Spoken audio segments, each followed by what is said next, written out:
His ship crashed on a planet where women choose mates in combat. He never lost until she appeared. The crash was sudden, violent, and merciless. Metal shrieked as a human starship tore through the alien sky, flames painting streaks of fire against the twin moons. Captain Aaron Hale braced himself as his vessel smashed into the forest canopy below. He awoke hours later amid twisted wreckage, bruised but alive. His ship was gone, communication systems fried. No beacon left a call for help. He was stranded, but he wasn't alone. From the tree line came figures, tall, broad-shouldered women armored in bone and steel, their eyes sharp as blades. They moved like predators.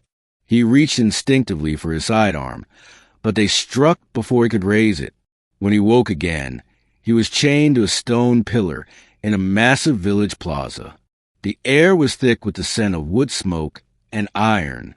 Hundreds of alien women surrounded him, their gazes piercing, appraising, like wolves studying prey. A woman with silver braids stepped forward. She towered above the others, her voice resonant and commanding. "You stand on Vera soil, outsider. Here, men do not choose. Women do." Aaron narrowed his eyes. "Choose what?" She smiled, sharp, hungry. "They're mates." The crowd cheered, a rumbling roar that shook the plaza. Aaron quickly understood. Vera was a warrior world. Here, women were the hunters, fighters, leaders. Men existed, but as prizes, won in ritual combat. If a man proved unworthy, he was discarded. If he proved strong, he was taken as mate. They thrust a spear into his hands. The challenge had begun. Aaron had been a soldier before he was a captain, and survival was carved into his bones. His first challenger came at him with feral speed, her blade flashing like fire. He moved on instinct, parrying, sidestepping, striking. She fell breathless, laughing as she yielded. The next came, and the next, one after another. Warriors rushed him, their bodies painted in war markings, their roars echoing across the plaza, one after another. Aaron stood tall, fighting them back with a mix of human discipline and raw grit. He fought not just with strength, but with cunning, using broken shield as traps, dust as cover, feints as weapons. By the time the sun dipped, he had defeated every challenger. The Veran women murmured among themselves. Never had an off-worlder endured so many trials. They began to look at him not as prey, but as a prize beyond imagining.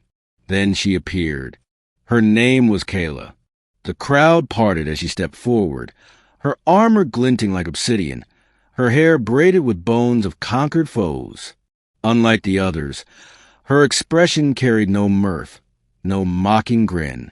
Her eyes locked on him with quiet, predatory certainty. Whispers rippled through the crowd. The hunt mistress. She fights only when she must. She is never lost. Aaron's pulse quickened. Kayla raised her spear in salute. You've beaten them. Impressive. But if you would stay among us, if you would claim place and honor, you must face me. Aaron steadied his breath. He had beaten countless foes that day.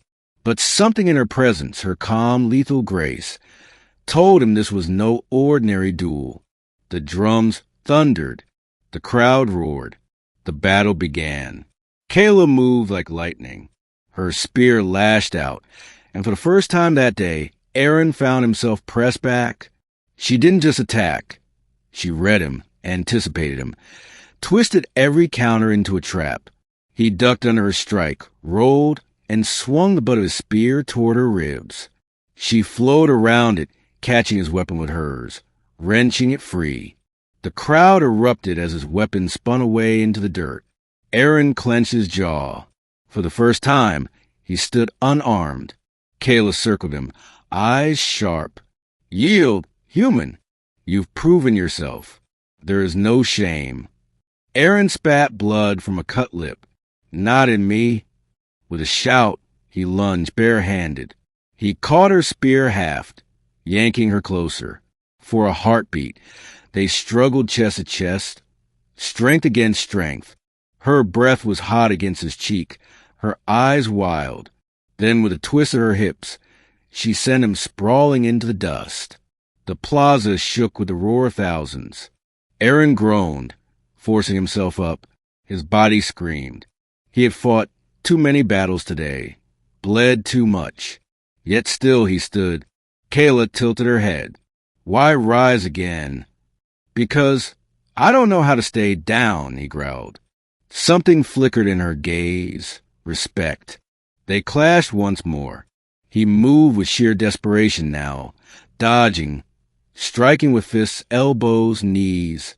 She was faster, stronger, trained from birth.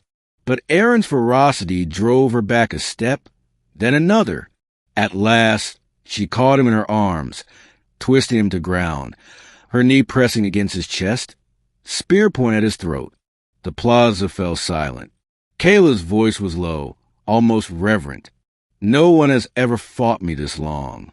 Aaron bared his teeth in a grin, bloodied but unbroken. Guess there's a first time for everything. Her expression softened, not in mockery, but in something deeper. She lowered her spear. The crowd roared in approval. Later, as the fires of celebration burned, Aaron sat by the great bonfire, wounds bandaged, muscles aching. Kayla approached, her shadow long in the firelight. You fought me when you had no weapon. You rose when you should stay down. He met her gaze steadily. That's what humans do. For a long moment, she studied him. Then she sat beside him, close enough that her warmth pressed against his arm.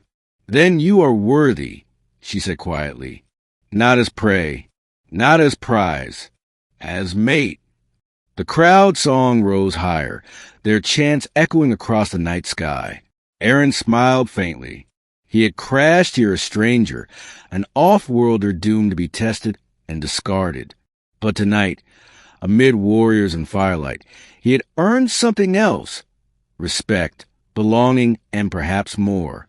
And when Kayla's hand found his, rough and callous yet steady, he realized it found something he hadn't known he was searching for. Not victory, not survival, but someone who saw him as her equal,